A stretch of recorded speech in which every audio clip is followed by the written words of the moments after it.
Welcome back, everybody, to another episode of Rain on Your Parade with J.L. Cauvin. I am J.L. Cauvin, and I'm here, as always, with my producer, Mike. Hello, Mike. Hello, JL. How are you? Hello, audience.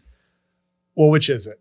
How am I, or hello to the audience? I like to think that I can say hello to both. Well, I'm doing fine now that the audience is answering you like they're doing fine and they're not hearing my reply. Anyway, we've got a fun, power-packed episode today. And as I always say, you know, we're probably picking up new fans every week because we're putting out the social media with the text and with the quick clips. Yes. And with all that and the tags and the hashtags and whatever the fuck they do on Threads. Have you been on Threads? I did it the first day it came out and Yeah. I was like, oh, cool. Like a fresh start. And Yeah. then I was just like, I stopped Twitter in the first place. So why would I do Right. this now? It's the same thing. I don't want to do this anymore, whatever Right. it is. Well, Threads is pathetic and I'm on it. The Of course. reason it's pathetic is not because it's not a good faith effort to create something a little better and to screw over Twitter, but everybody on Threads has to keep going, I love it here on Threads. Yeah. So much better than Twitter. I'm like, okay, you doth protest too much. Yeah. You miss Twitter. Twitter is better. Even with Elon Musk, it's still better than Threads. Nobody gives a shit about Threads. But anyway, I'm doing fine. And what did I have? I had something to say. And You were telling me about cookies. well, that's true. I have a dog named Cookie. You Yes. know her. Cookies. We were talking about cupcakes last week, and I thought probably a lot of people feeling alienated. You know, we're an inclusive podcast. Okay. The podcast has plural pronouns. Yeah. We are inclusive. Yeah. We represent multiple religions and ethnicities on this podcast. A lot. So Yeah. it's we are inclusive. And I realized it could have come off as almost anti-cookie last week because it was so pro cupcake. But like any good supremacist would say, I'm just pro cupcake. I'm not anti-cookie. But I wanted to talk about a cookie because I did have a delicious chocolate chip cookie recently. And whenever I walk to the studio, I pass a Levain bakery, which is sort of one of the elite institutions of cookie making right now. They basically, you know, whatever cookie you order, it comes with the density and weight of a brick. And usually I get about halfway. I get halfway through a Levain cookie. I go, oh my God, this is so good. And then like I'm halfway, I'm going, it's not that good anymore, but I have to finish it. And then I'm like smashing my head in through a window because I hate myself for having just eaten an entire Levain cookie. Well, I was recording one of my hit sketches. I tend to do that from time to time. And I stopped in to kill some time at a Gregory's Coffee. Okay, now they're not a paid sponsor yet. Maybe they will be after this. And I just looked at their chocolate chip cookies and they had a Levain girth to them because, you know, it's when people talk about cookies, you know, length is often the thing people say, oh, you know, but it's the girth of the cookie that you need. And I said, let me get a chocolate chip cookie. Phenomenal. At Gregory's. It's what Levain should be for the hype. What? Because are you a Levain cookie fan? I think that they were better before they were spread out. Like when they were just like kind of they used to have their original spot, which I think was somewhere in the 70s on the west side. Mhm. That place was great. But then I think once they started kind of like putting them all over the city. Well, they started putting out crowd work TikToks. Right. And you realize they were now diluted. selling out to the algorithm. Right. They were no longer kind of an authentic act. Right. They were like, look at me. I'm asking white chocolate macadamia what he does for a living. Right. Stupid Levain You TikTok. guys have sex? Yeah, sex. All right. Bro, I'm going to talk about black dicks for a minute. Is that cool? That's pretty good with the algorithm. Anyway, Gregory's Coffee, they have, dare I say, perfected the thick chocolate chip cookie. That's thick with 5 C's. Mm-hmm. CC, Hey. chocolate chip cookie. Yeah. 5 C's. Possible title for the episode. Thick because even though it's 500 calories and densely packed with chocolate chips, by the end of it, you're just like, perfect. Yeah. Whereas Levain, it's like, you feel like you're in a fucking restaurant in the Midwest where it's like, if you can finish your chocolate chip cookie, it's free. And then you're like, I'll get it. I'm going to finish it. I'm going to finish now. And that's what Levain does. It's like it's the worst combo of like gluttony, but also pretentious boutique shit. Yeah. Not that, and don't get me wrong, this is not me saying Levain cookies suck. I'm telling you, if you like thick with 5 C's, that's thick chocolate chip cookies, Gregory's Coffee, it's just, they're sitting right there with their coffee and that you don't even think of it. You didn't think of it. You're like, Gregory's, I just passed them. I thought you were going to shit all over Gregory's Coffee. No, Gregory has perfected the thick chocolate chip cookie. This is like an amazing revelation. Now I've had two separate occasions now because you always fear you had like that perfect batch, but then the next week they're just like, oh, you just got them, keep them for 7 days. Yeah. We fired that guy that used to make them. Yeah. So you'll never get him like this again. 2 for 2 and in 2 different locations. That's also important. So I'm here to say right now, Gregory's Coffee has perfected the thick chocolate chip cookie. And maybe you're one of these people who was raised on Levain cookies. You're a wealthy Upper East Side piece of shit who's like, my mother used to bring me Levain cookies when she was coming home from her affair with her boss. And you're like, so they have a very special place in my heart. Well, fuck your heart. And that's exactly what Gregory's cookies will do. They will kill your heart. That's right. Because they're so good. You can just eat one. And we'll move on. But you can only eat one. Yes. But Levain is like, I've got to finish this. Whereas Gregory's is like, we have tested on many lab animals and now dead people from diabetes on the perfect size of a thick chocolate chip cookie. Gregory's 10 out of 10. Okay. There we go. Okay. So, I was also thinking about something that I've sometimes speculated on in previous podcasts, which we will no longer name because we are the exclusive property of Slickback Studios, and I'm raining on your parade. But I've often thought of myself. I just watched the Wilt Chamberlain 3-part documentary series on Showtime. Ooh, I didn't even know they did this. Yeah, it's good because I feel like Wilt Chamberlain never gets credit. Every time they're like, "Who's the best player all time?" and then every season they're like, whoa, Jokic, episode 1. Jokic just broke a record that's been held for 50 years by Wilt Chamberlain. Michael Jordan just broke a record that hasn't been done since Wilt Chamberlain. Right. You know, LeBron James just broke a record. Guess who held it? Wilt Chamberlain. Kareem Abdul-Jabbar. Were you not paying attention to last season? He broke Kareem's record for scoring. Jeez, you're right. Mike. I was trying to go with the theme of the bit. No, but yes. Clearly I have to. No, just messing with you. Yeah, exactly. So I'm like, he never gets talked about though, in that much like Street Donuts and JL Cauvin, it's almost like he's too big and too full of flavor and talent that people look right past him. And it was really good, although they used AI to generate his voice, which was cool for the first part. Get out of here. They got permission from the family, but the rhythm of it started to get weird. Yeah. Because it never modulated. So it was like, I went to the basket, but they was there to stop me. and you're like, wow, this is cool. And then by the episode 2, you're like, does AI have like any tone difference or like moods you could click? Yeah. But it was very good. But of course, when you talk about Wilt Chamberlain, you're talking about scoring records both on and off the court. And it's revealed, spoiler, that he said to one of his lovers, and that's the problem when your lovers outlive you. Wilt Chamberlain was obviously swinging dick in some top tier puss back in the day. But now they're like 80. Right. And you're like, ew, Wilt.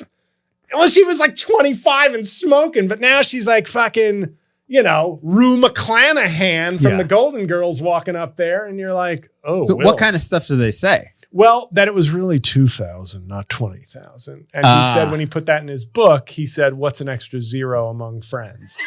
So basically, Wilt Chamberlain wasn't even fucking that much. Yeah, right. 2,000? What are you, an altar boy? Talk about men in crisis. Do you even get laid? Do you even fuck, bro? So Wilt Chamberlain, and 2,000, very believable. Yeah. Like for that time and for somebody of that stature, both fame, athleticism, and dick, you just figure that, 2,000 sounds about right. Yeah. And that's that 2,000 would be like a 6,500 today, I think. Measured for inflation? Yeah, because there's more just there's more people, there's more whoring. Yeah. There's like LA, there wasn't this thriving porn industry. They'd be like lined up at his locker after games, just like, oh, for the gram, can we find like, sure. Let's go on Adam 22's podcast. Right. Well, this is the question. So like I do think about this a lot. What do you think like Drake's number is? As a biracial entertainer myself, I can sort of speak, I think, with a kind of a personal connection. Yeah. Drake is, it depends, because if he's like a completely shallow animal. Yeah. 1,300. Yeah, right. Do you know what I mean? Like if he's just like, 10,000. I gotta keep doing it because that's cool. Yeah. But if he's a dude who's so much wealth, so much fame, so much popularity, so much access, but a normal person, single, wanting to do whatever he wants, 500. That's still a lot. Oh, it's a ton. Yeah. Yeah. I'm sorry. Did I not? Yes, that's all. I'm saying though, for him, 500, and it could be, I'm going to say this right here. Sorry to seem like a prude. If his number's 50, that's a lot. If it's 100, it's a lot. But for his stature and the lifestyle and the world we live in, I'd put him at 500. I'd say unless he's like just fucking Lil Yeezy or some fucking rapper. It's just fucking, like, so I got to keep fucking. I think that the thing is that we don't contextualize because we're not like superstar athletes is. I think that a lot of times there's not anymore. Not anymore, right? Thank you.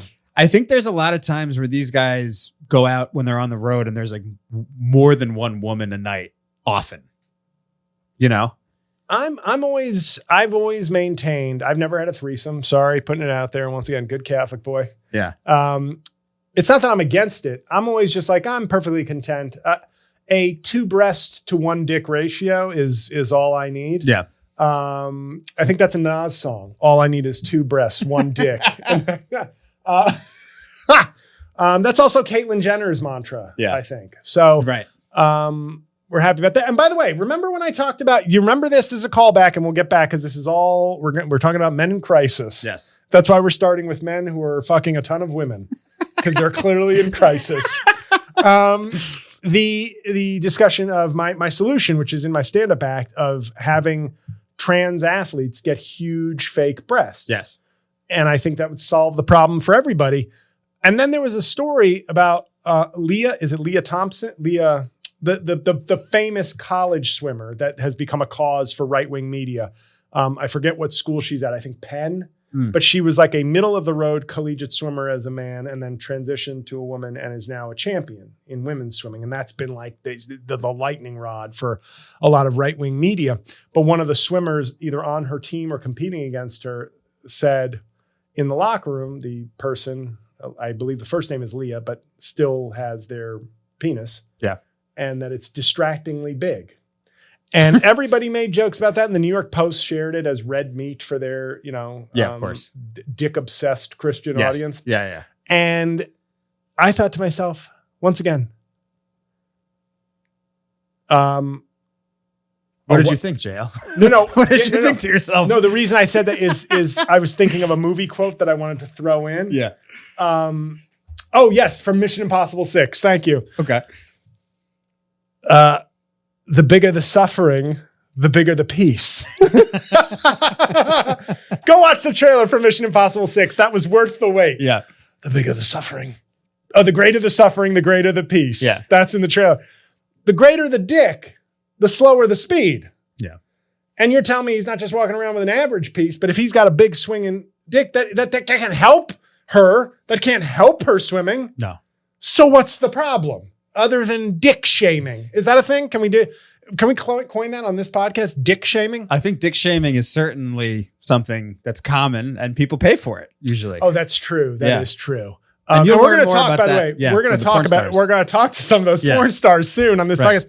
We're just feeling things out, but we're eventually going to talk about, giving advice to lonely white bros about how they can succeed in life. We're going to talk to all the big porn stars, hopefully with low-cut shirts, because they should know we're doing video content. Low-cut shirts? Naked? Naked too. And we'll blur them out on some platforms that are, prudish. Yeah. But not on X, though.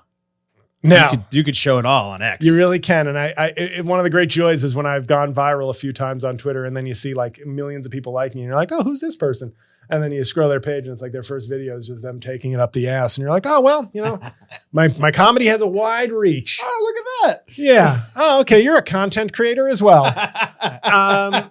So the point is the Will Chamberlain thing. So they said it was like 2000. That was like the wink, wink with one of his women. And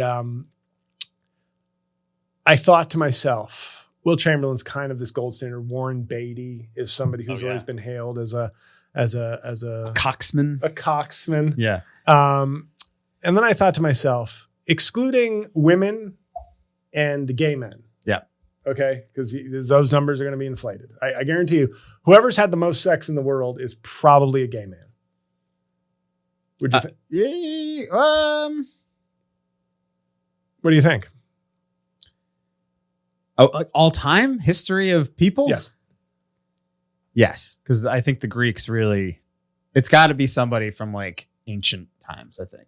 But there weren't as many people then. So you'd still have to do it on an inflation. But that's where level. orgies started. Oh, okay. Well, do you count if you're in an orgy, but you only penetrate 3, but there's 30 people there? Do you just go, we're going to call that 30? I wonder. Right? Yeah. Like, isn't that a way to boost your stats? It's like, I did 9 orgies. I only had sex with 8 people at 9 orgies, but there were 3,000 participants. Yeah.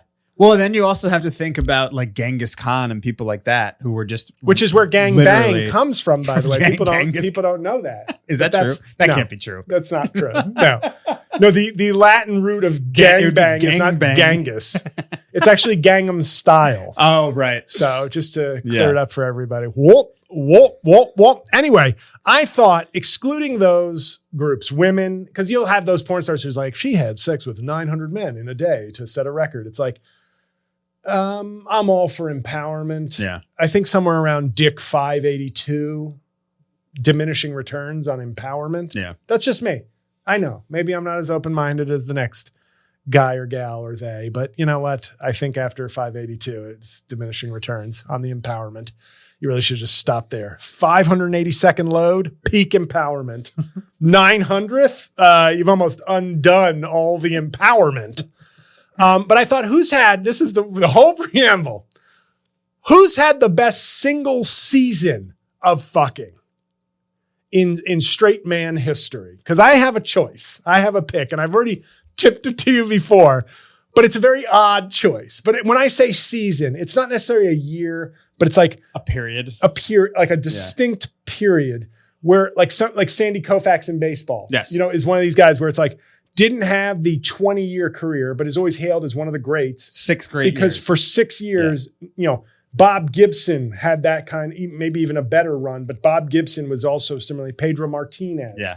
These guys who were like so incredible for this, like they reached such peaks and had enough of a peak that it counts. Yeah. It's not like 1 or 2, like Tim Lincecum for the Giants. Right. 2 Cy Youngs had like 40 career wins or something. It's like weird. Yeah. What a weird career. But I thought, who's got the best season? Now you can throw out a name, but I'm without any data. My guy is KC from KC and the Sunshine Band. That's what this is about. You teased it, and I was like, "Oh, I'm down to talk about it." Because here's why: because you got to factor in a lot. Yeah. Don't look at him. Don't look him up now. By the way, because I've seen him on these like reunion concerts like 15 years ago. He's fat, bald, still has like the loop earrings, which are actually a worse look when you're like the gauges. No, Oh, just loops, regular loops. Okay, yeah. And don't look at him, but you got to look him up. Look up young KC. Yeah. What's KC's last name? Sunshine. And I have no idea. This is not based on any like urban legend or tales. I've just sometimes, shake, shake, shake your booty shows up on my iPod, and I look it up and I go, okay, so KC, and he, in a tribute to Matt Rife, he was a pretty kid who occasionally would give you a little growl that you might associate more with black artists at the time. Yeah. But he was doing disco dance music. 4 number 1 hits between like 75 and 77. They were just on this one run. Boogie Shoes, Dance. Boogie Shoes is great. Boogie Shoes, Shake Your Booty. That's the way I like it, which is my least favorite, but seems to be the most overplayed of all of theirs. So like every single one of these is just like a wedding staple. Sure, now. You know? Yeah. But imagine 1975. Right. There's a 23-year-old blonde guy bouncing at a keyboard, singing songs that are basically just like, do coke and fuck. Yeah, right. And there's no AIDS. Yeah, right. You know, it's like a John Lennon song, Come to Truth. Imagine there's no AIDS. Yeah, yeah. And you're 23. He's good looking too, man. I'm looking at young Casey. His name, by the way, was Harry Wayne Casey. Sounds like a serial killer because he was slaying all that puss. Yeah, he's good looking, man. He's like in shape.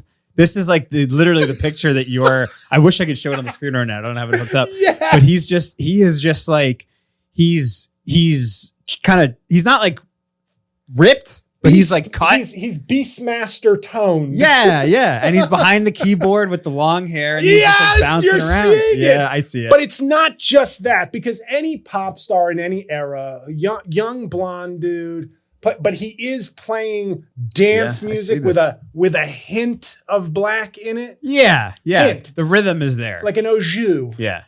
An African-American au jus is on the dance music. What do they call it? A drizzle, a reduction? Yeah. Yes, yeah. A reduction. But I remember seeing the videos. African-American reduction.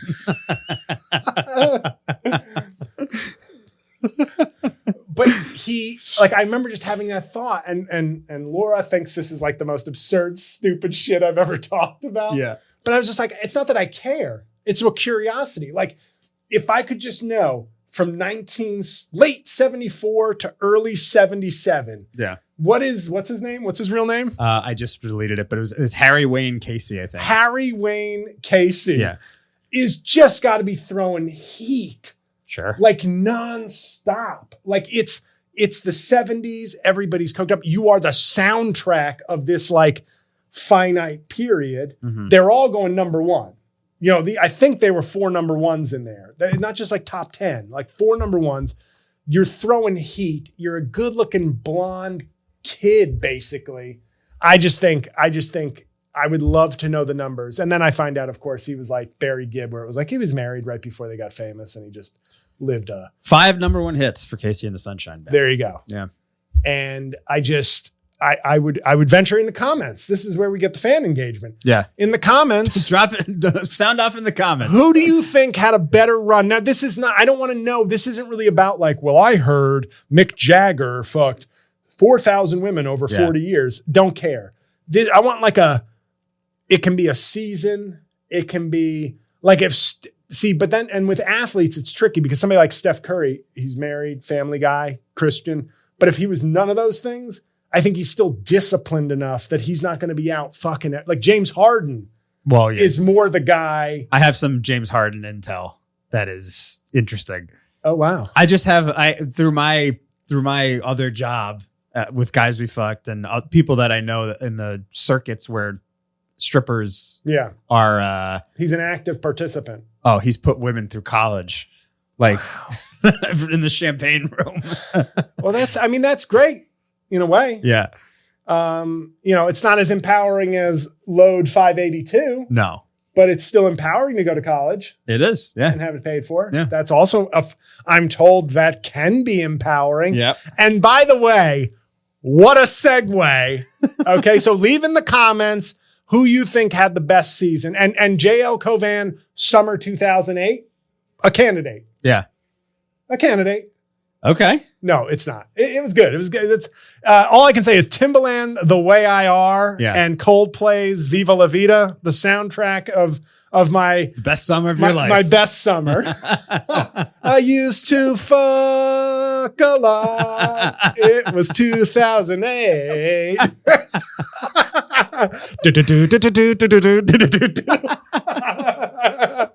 Well.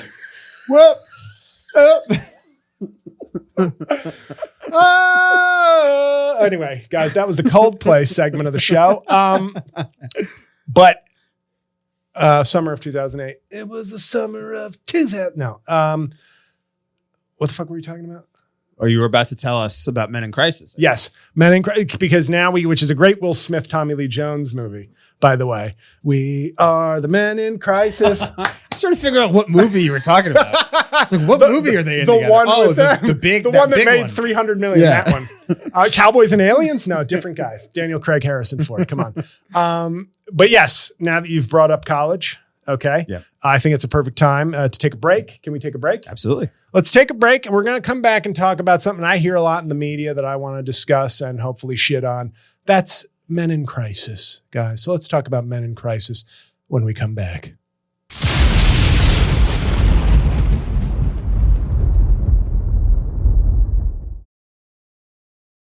And we're back on Rain on Your Parade with JL Cauvin. Mike, how was that break for you? Refreshing. Yeah, you need that sometimes. It's like a little podcast siesta. Yeah. Or as they say, fiesta. I want to talk about Men in Crisis.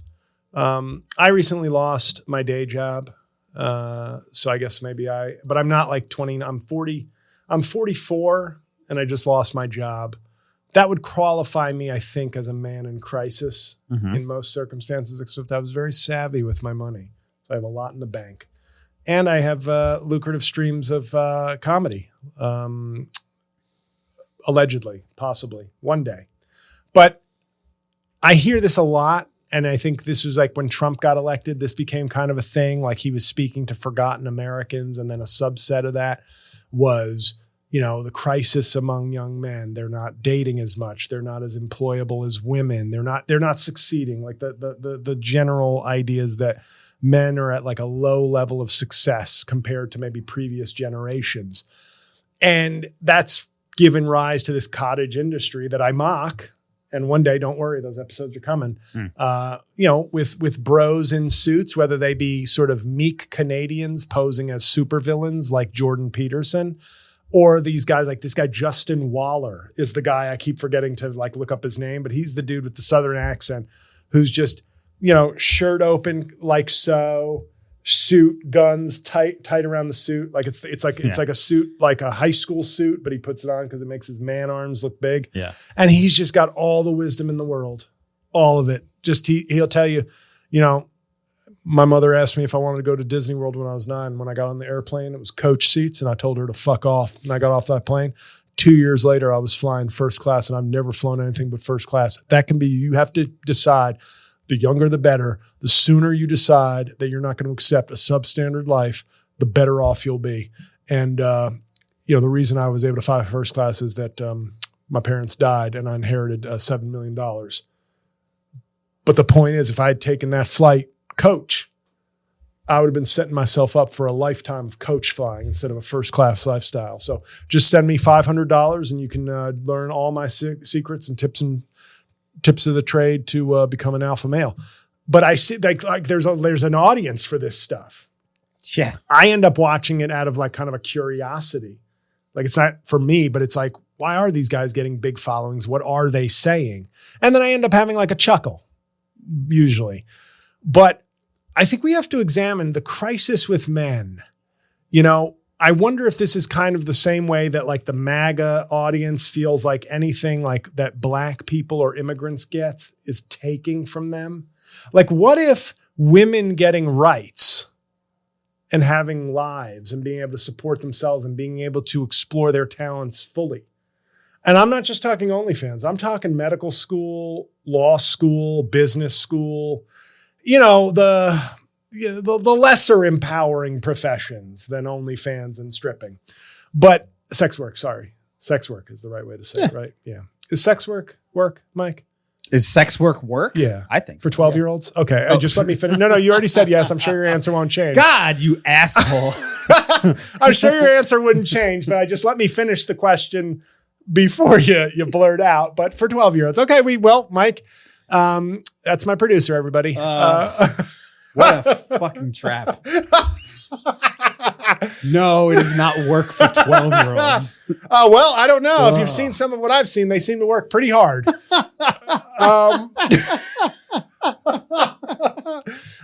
That's called a joke, everybody. That's called a joke. A dark joke, but a joke.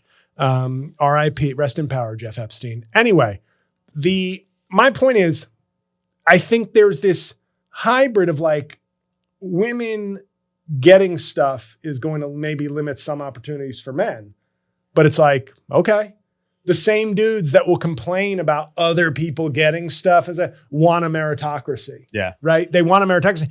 Well, what if women getting to be equal or fuller partners in society, Trump Supreme Court withstanding, is what's really affecting this, or as having as much of an effect on this as, hey, there's not as many mentors for men. There's not as much opportunity. To me, and this stems from a joke that I had, an album title actually called Israeli Tortoise. It was my 2016 masterpiece. And the title track of that was basically about men seeing my father get old compared to seeing my mother get old. Mm-hmm. And I thought, look at the journey women have to take in life. The average woman, biologically, tough road. Okay? You have periods. You are generally you are not as safe as a man on his own. Physically. I'd say that's yes. Now a bunch of men got in my mentions in 2016 after I was on the Adam Carolla show to let me know that actually men are attacked way more than men. And I go, yeah, like in fights and stuff. But I don't think you get my point. If I'm walking down a dark alley, would I rather be my 5'2" girlfriend or me, 6'7"? That was my point. That just in terms of the mindset, the world is, yes, war and things. There are ways where men put themselves in grave danger. But I think unless you're being a dick, you know what I'm saying when I say I feel like it's more dangerous to be a woman. So I was comparing women to Israel, where I was like, yeah, you're thriving, you're doing this, you're doing that, but like you're surrounded by enemies at all times. So you live your life, but you've got to be on high alert all the time. Right. That was the Israeli portion of it. And then the tortoise was seeing my mom and dad age separately. My mom, 2 kids, beat cancer twice.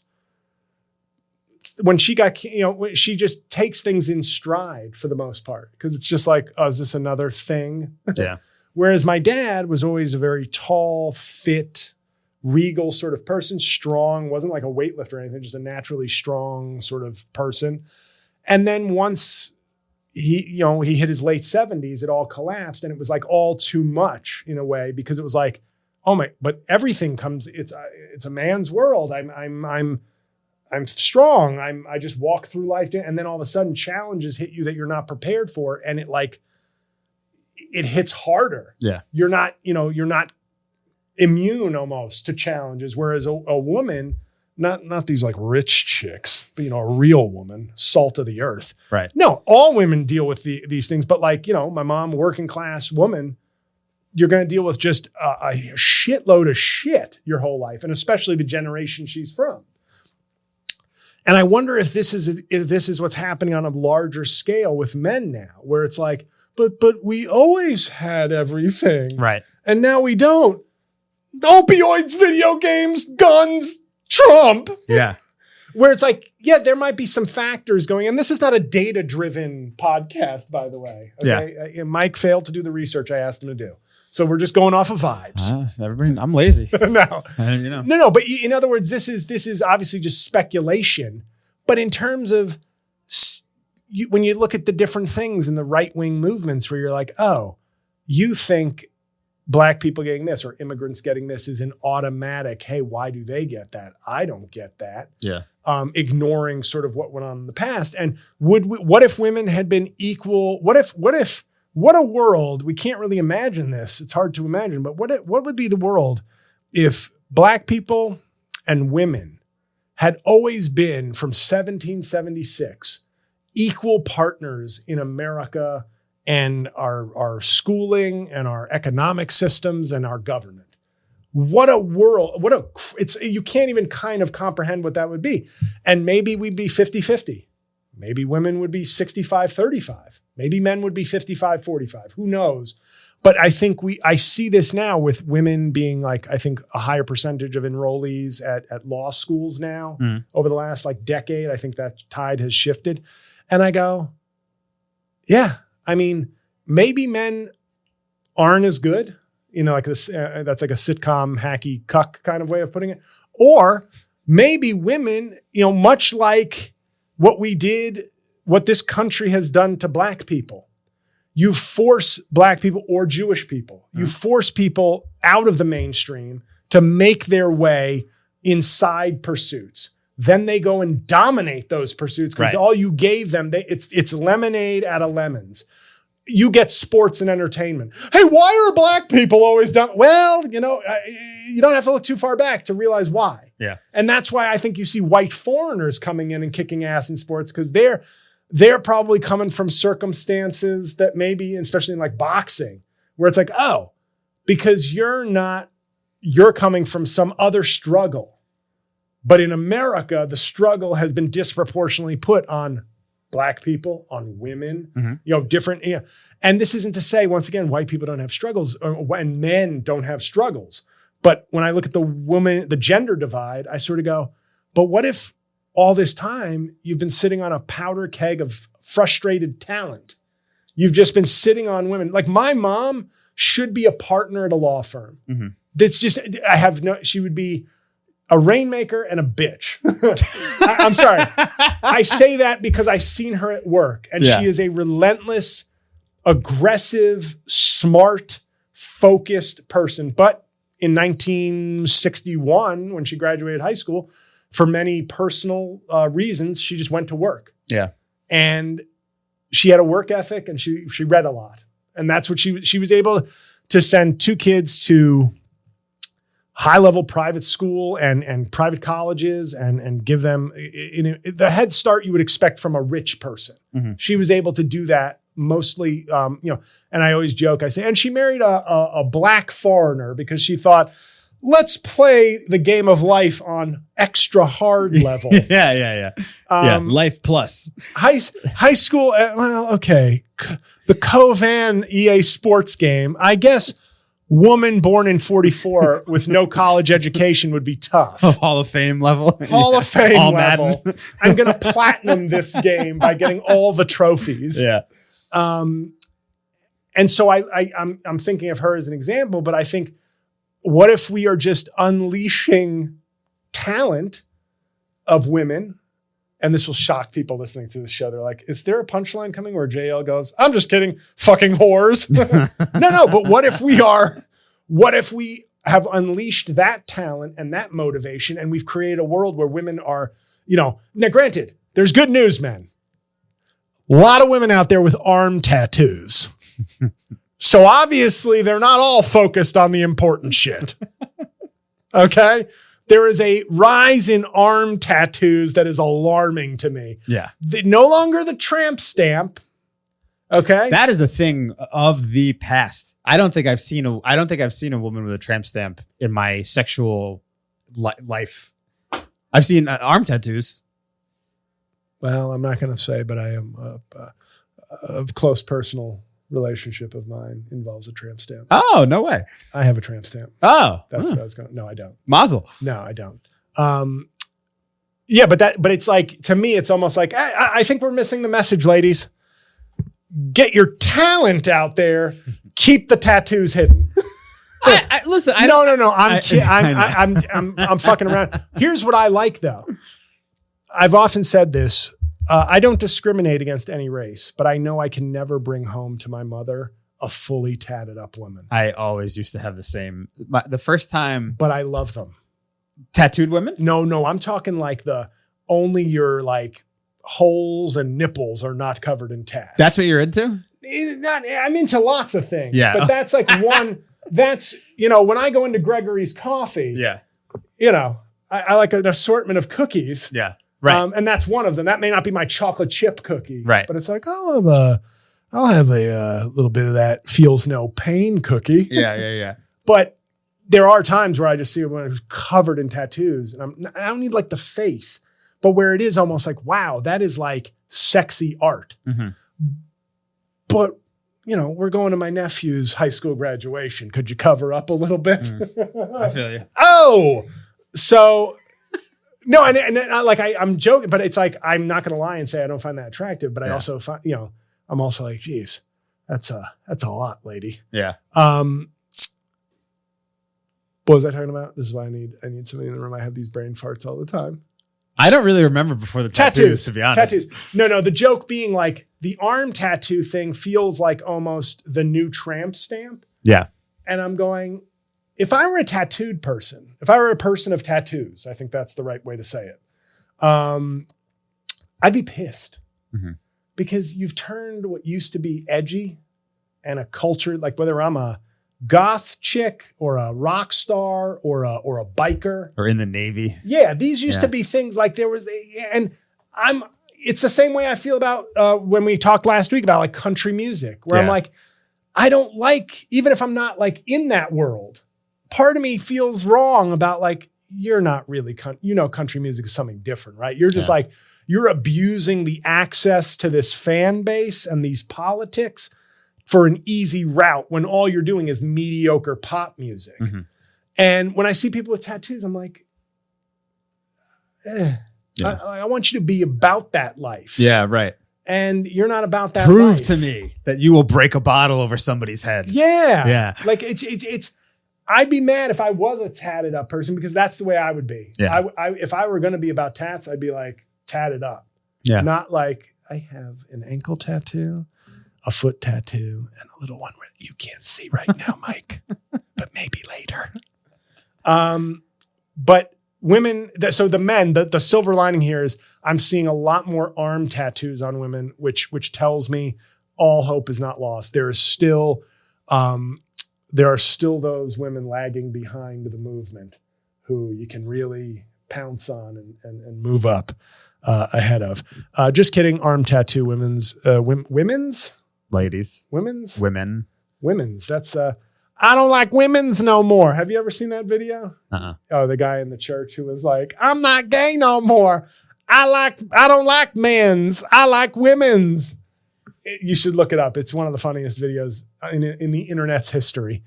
But my question is, men in crisis, it's a weird place to be because often these are men who keep espousing alpha male bullshit and yet either don't realize they're fucked up or like don't see the inconsistency. And I think when you look at somebody like Trump, not to tie it into Trump, that's the height of that thing.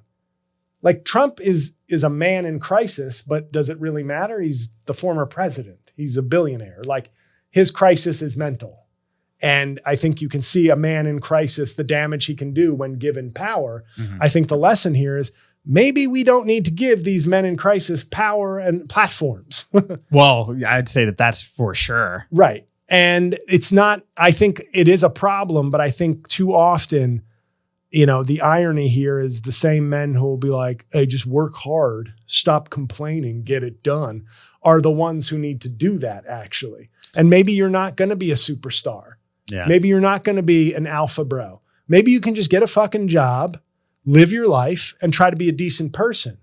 And I think one of the things, getting off social media for these, the problem is too many people live on social media and it would be a good thing for them to get off of it, but they don't realize it. But the point is, I wonder, and I actually think that what we're actually looking at is men in crisis, perhaps because they are now being forced to deal with equality the same way racists feel there's something wrong with equality. Yeah. Well, whereas it's like, no. You see, you've been putting, not you personally necessarily, but society has been suppressing certain groups. And instead of dying off, instead of being subjugated and giving up as a community, members of those communities, whether they be Black people, immigrants, women, have risen to mega heights and they are stronger for it. I don't think oppression is a good thing. I don't think we should oppress people or groups of people or discriminate, but that is what we have done. And that oppression has created diamonds. And then we have people who aren't diamonds looking at diamonds who don't look like them going, but why are they doing it? Why, she's a bitch. He's just getting that because he's Black. Right. If I was Black, I'd be doing all sorts of things. And I think that's what we're dealing with now. So the men in crisis thing, I think we're in crisis because of men, but I don't necessarily think it's as big a deal of like, men are in crisis now. What else? Women were then women were in crisis for centuries. Black people were in crisis for 400 years. Like a little hiccup in admissions to college and some social media influencers you should ignore, not a crisis. The crisis is for the people who have to deal with these lost souls who think the world should be theirs and it isn't. The crisis is, not to make January 6th the example of everything. That the crisis is January 6th, not whatever's going on in fucking Mark Paul Jonesy Jones's world in rural Ohio. Like, I get it. It sucks. But like, if that's your answer, you're the problem. You're a bigger problem than whatever problem you're dealing with. Yeah. And all I'm saying is women are doing better. And it's because there's an equal playing field now. And, all those fields that you see, whenever somebody's like, oh, that black guy got into college or he did this because of this, or when people wanted to see Obama, even it never stopped, whether it was Ketanji Brown Jackson in the Supreme Court or Barack Obama in the presidency. Well, let's see his transcript. Let's see. Can't you just accept maybe he's better than you? Can I add something? Yeah. I think that I think part of the issue here is also, I thought about this a lot. We live in a world that is much less physical and violent from a day-to-day perspective, where I think that like generations before ours, like my grandfather was in World War II, then there was a World War right before that. Like World War II was sort of a tipping point where it was like we went to Vietnam after that, but there weren't generations of men that got drafted into the army and then served time. But up to a point, every man had been in the military. So I think that there was this like long shot ego stroke for a lot of men where they had a chance to like go and have a life where there could have been glory in their life, where they're a war hero or they're whatever. And now you're in this world where like violence, especially and physical jobs are kind of going away because of technology. I think a lot of guys don't know what to do with that because they're not going to get that ego stroke of like, they're going to have to just be normal people, work like maybe some people work a construction job or some shit. That's not super appealing, but somebody's going to have to do those jobs. And there's always going to be a woman with a tattoo on her arm that will fuck you. Yeah. Right. So you don't have to be an incel. There's always going to be one of those left behind. I could go to medical school, I could become a nurse, or I could just spend my application fee on this arm tattoo. Yeah. She's always going to be left behind to keep you company. Yeah. An arm tattoo, get a case of Red Bulls, and a bike. Well, to speak personally on this, and maybe it's because I'm a more cerebral person. Yeah. But I've been thinking to myself, my comedy career is not where I thought it would be right now, and it's not where I want it to be. And it's reached a tipping point there where it's like, do I step back? Do I quit comedy? Do I maybe just do the podcast, do some videos, get a new day job, and just kind of find my peace there? But the things that I have been trained as a man in my life to pursue, not trained formally, but just the way I've lived my life, it has been athletics, it's been academics, and it's been women. And I don't mean that in any kind of bro frat competition, but like one of the great joys in life. Now I'm in a very nice relationship right now. But one of the great joys in life is that keeps things fresh, like a new adventure, is dating. Yeah. And I sometimes think to myself, like, I lost my job. I don't know where comedy's going. And I didn't love my job. I didn't love my day job, but it was just like, it was there. Like the direct deposit and the health benefits always there. Yeah. And I think to myself, what's the pursuit going to be?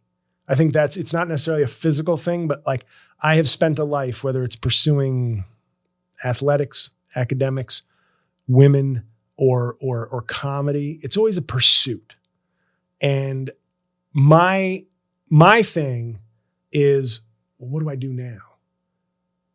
And that makes me uncomfortable. It doesn't make me hate women or do it just, but it's almost a philosophical thing in terms of like, what's my place in the world? Like, what if I have 5 years left? What if I have 30 years left? What if maybe I have 50 years left, but a giant 44-year-old. Like I probably, if I get 40 years more, I don't know if I can expect any more than that or hope for any more than that. Kareem's still alive. No, I use Kareem and Bill Russell as the only two examples in my stand-up where I go, they're very rare. I mean, all three of us world-class athletes, right. But of course, but I think about that, and it is a difficult question to think of. It is difficult to ponder. Because you also think like, well, what if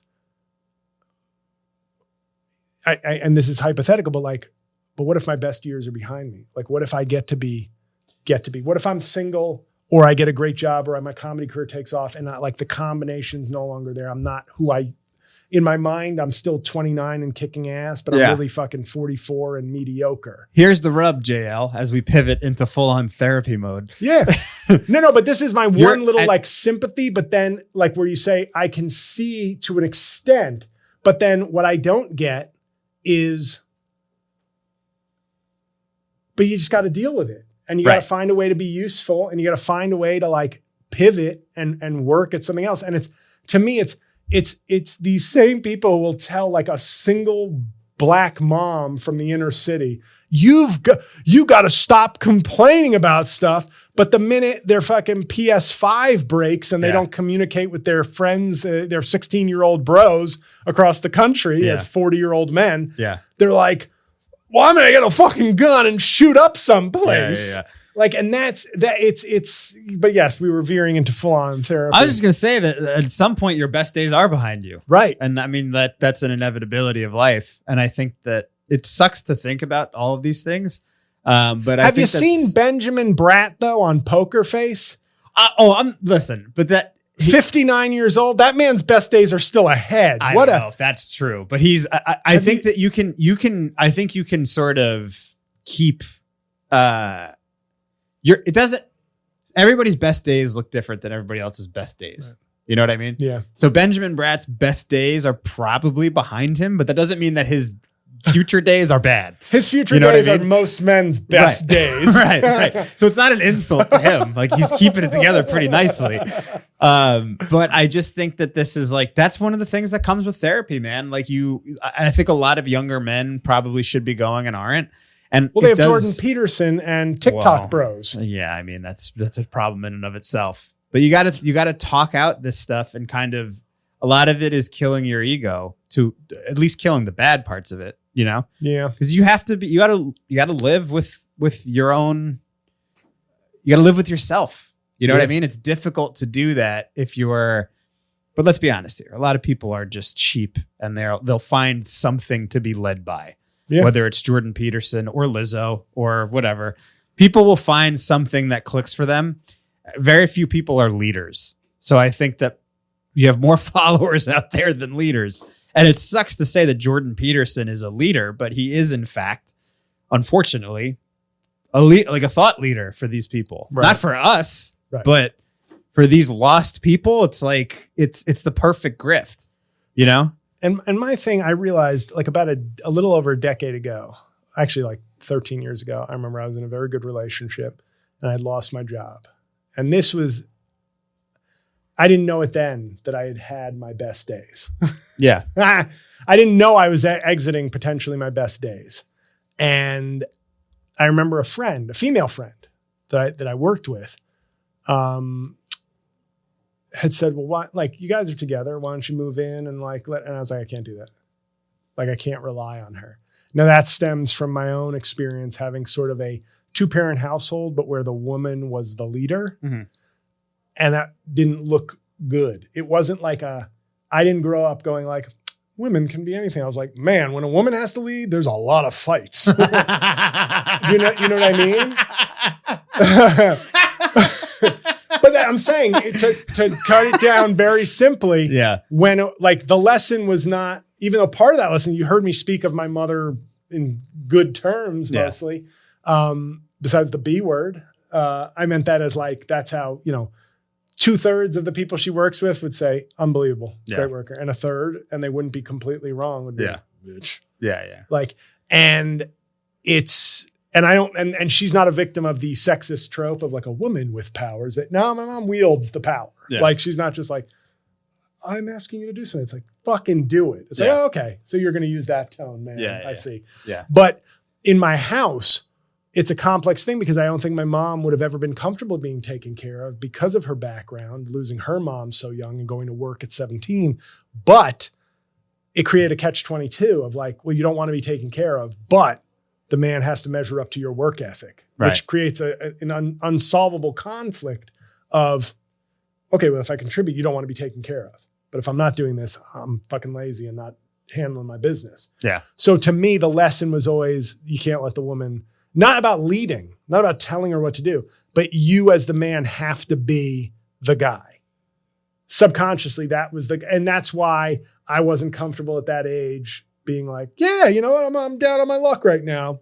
Hey, how about, but at this age, I'm like, you take care of me for a couple months. Yeah. But the funny thing is, I remember like a week after I lost my job, we went to a movie.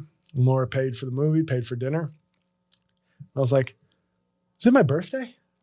Dude, I know. I've been kind of seeing this chick the last like couple weeks, almost a month, I guess. And so far, anytime we've gotten dinner or whatever, I've paid. Yeah. Yesterday, she paid the whole thing, and it like hurt my heart.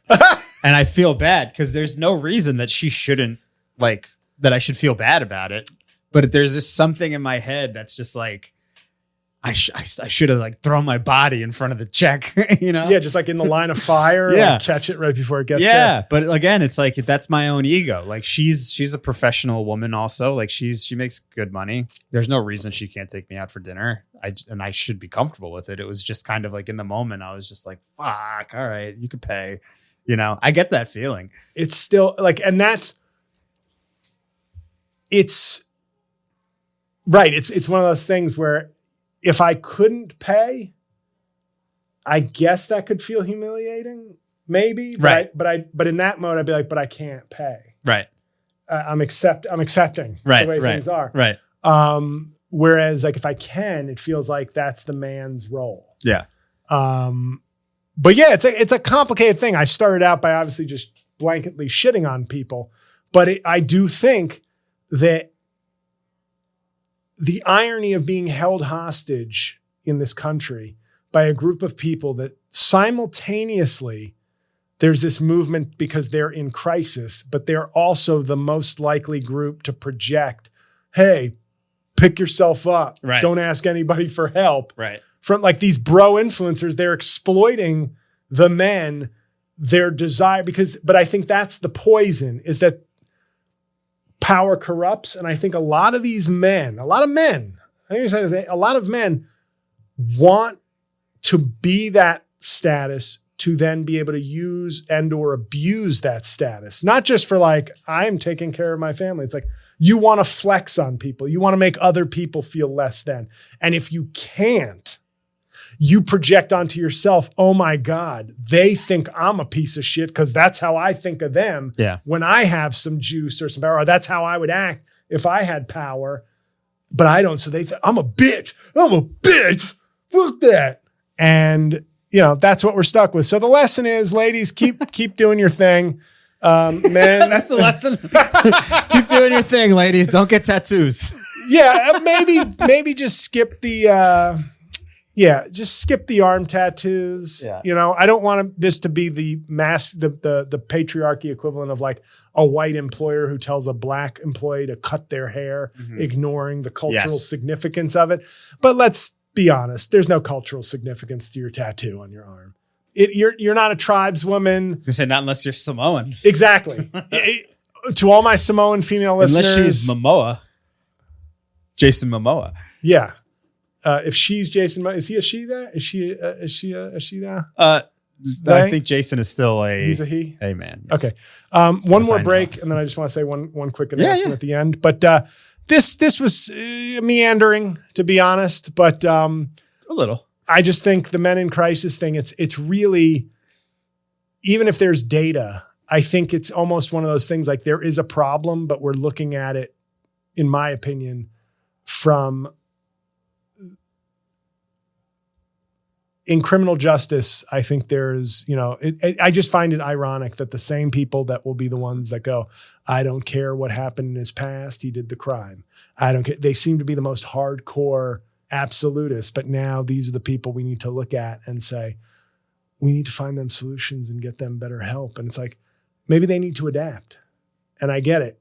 It's almost like a terrorist situation. It's like, well, we need to help them adapt because when young men go off the rails, bad things happen, it's almost like these men in crisis are really like quasi-terrorists where we're like, we need to fix the problem now because when they are in trouble, well, guess what was nice? When women were in trouble, they didn't do any of this shit. Yeah. And they just took over. They took the opportunities when finally things opened up to be fair. And so my point is, men may be in crisis, but fuck them. Anyway, we're going to take one more break. We're going to take one more break. We'll be right back on Rain on Your Parade with J.O. Cauvin.